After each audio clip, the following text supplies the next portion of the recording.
Let's talk today about the evidence locker at the Pacific Division. I had a source who talked to me about the evidence locker inside of the Pacific Division, somebody who formerly worked there. And I think, and this is pure speculation, we know the what, we don't necessarily know the how. But let's talk about what this source had to tell me. The shell casings and the bloody clothing that were in the Snoop Dogg murder trial would have verified that there was a second gun in that murder. And if there was a second gun, that would have been a second shooter. It would have been much easier to prove premeditated murder. Now, a few things that we know from that murder is we know that Snoop's first call was to Suge Knight, and Suge Knight's first call was to David Kenner. David Kenner is an extremely brilliant attorney, criminal attorney. And when it's in his best interests and when he can make a lot of money off your case, he is the best attorney money can buy.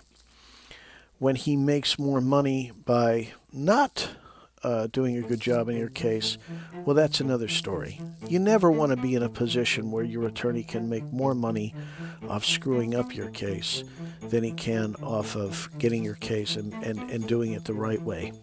Because the system is flawed as it is. Ask any attorney to make a warranty that he's going to represent your interest before he represents the court's interest. And no attorney will ever do that, because all attorneys are officers of the court first. And so they know they have to appear before those same judges, those same prosecutors.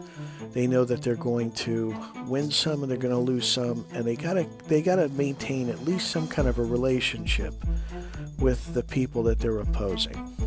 And so some cases, there's case trading that goes on. Well, I'll tell you what, we need a conviction from you in this case. You're going to have to lose. But we'll give you a marker, and you can make it up on another client that you can make more money off of. And those kind of things go on all the time. It was called the drug club. And so now back to this situation. We've got a very serious problem. We have Snoop Dogg and Malik implicated in a murder. Now, Snoop Dogg's a big artist, whatever.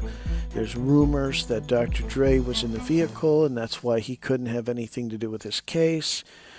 We can't verify any of that, but it's rumor, and everybody knows it. It's been being said for years. But there's obviously more to this case than meets the eye. The stakes couldn't have been higher. So how do you get somebody to go into a police evidence locker and steal the evidence in a murder trial? I mean, that's a pretty dicey operation. We're talking career-ending operation. Well, when we look at, let's work backwards in the Rampart scandal. Let's start with the David Mack bank robbery. How was that handled? They had police scanners. They all had radios. There were two people that were in on that robbery that were inside the bank, and nobody knew that they were robbers until somebody decided to get smart and decided they were going to try and shoot David Mack, and they got tapped on the shoulder and they realized, oops, there's more than one person that's in here robbing this bank. And that's a pretty sophisticated operation. You had radios that were being monitored so that they would know the minute a dime was dropped. So somebody was monitoring those radios. You had a getaway vehicle that led to a van that led to another car. Another sophisticated part of this. This was like a military-grade operation. And if we walk that back to the El Rey Theater, where you had literally 100 police officers that were working off duty that would have been implicated in having done something that they should have been doing. They were working, moonlighting, and they were there when a murder was committed, and that would have ended too many careers. They knew who did it. They had eyewitnesses to the beating. One call from Reggie Wright Sr. over to the officer that's investigating, says, hey, this is just a gang thing. We don't want to ruin these boys' careers. Let it go. And so that's what happens at the El Rey Theater. At the Mark Anthony Bell incident, we have the same thing. You have police scanners. You have a layer of security. They know when the dime is dropped. They're able to clean up the crime scene before anybody shows up. And that was kind of a standard thing that was going on at all Death Row Records functions. And why is that? It's almost a military-grade operation. And we walked that all the way back to the Snoop Dogg murder trial. You got two witnesses in the Snoop Dogg murder trial that says that there was a second gun. And one of those witnesses was Malik, who had a breakdown in jail, and he confessed to the warden that Snoop did some of the shooting. And then that evidence, because David Kenner is such a good attorney, he was able to stop that evidence from getting into court. And you had a woman who also put a gun in somebody else's hands, and that woman gets a record deal and is off in Houston, unavailable for the trial. You have other witnesses in the case that are intimidated by Compton police officers and LAPD police officers. And those witnesses were too afraid to come forward at the trial, and that's why you have an acquittal of Snoop Doggy Dogg. And that's probably why Dre stayed away from the trial. We don't know that for a fact, but it sure does make sense. Now back to the police evidence that's in the Pacific Division locker. How did that evidence get stolen?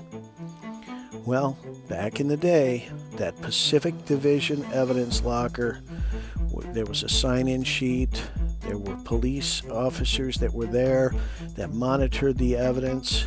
But at Pacific Division, in a certain shift, it seemed like everybody pretty much cleared out.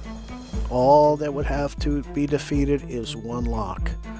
But here again, it's a career-ending thing to be caught stealing evidence from an evidence locker. So how is that likely done? It's done with police scanners, radios, and that evidence is a military-grade operation, and that is likely what leads to Rafael Perez going into the evidence locker, probably with Officer Kevin Gaines. And what do? They look around.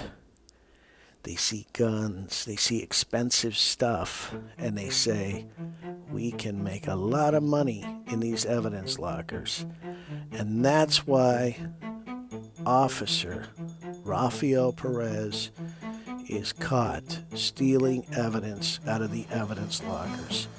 It all started in the Snoop Doggy Dogg murder trial. How is it that you even ask a cop, hey, will you steal evidence out of an evidence locker? I mean, that's a crime even to ask for it. So who do they ask to do that?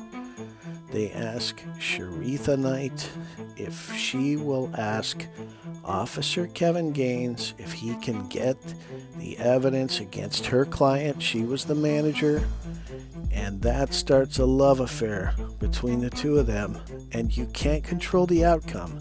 There's always unintended consequences.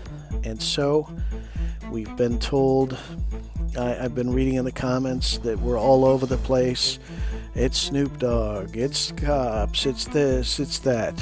The reality is that during the Snoop Doggy Dogg murder trial, there's a bonding that happens between Officer Kevin Gaines, Snoop Doggy Dogg, Sharitha, and other LAPD officers, and they become very well connected because of their connection in intimidating witnesses and in stealing the evidence out of the evidence locker. And when that team needs to come together for the Tupac Shakur murder, they're all in place.